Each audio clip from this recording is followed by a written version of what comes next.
Hello everyone, welcome back to the channel. Hope you are doing well and fine, and in today's video I'll be showing you how to fix TikTok Live Studio access not available. So without wasting any time, let's just jump right on the video and make sure to watch this video till the end and follow the steps as well.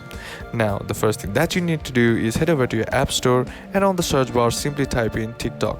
And once it loads, what you need to do is simply tap on the app and check to see if the app needs an update or not. Sometimes the older version also might be causing the issues that you are facing, so just simply updating the app to the latest version will fix the issue. Now, if that still doesn't fix the issue, then what you can do is just simply head over to your settings app, and once you're inside your settings, scroll down, then tap on general. And once you're inside general, tap on iPhone storage. And once you're inside your iPhone storage, here what you need to do is locate TikTok and then tap on it.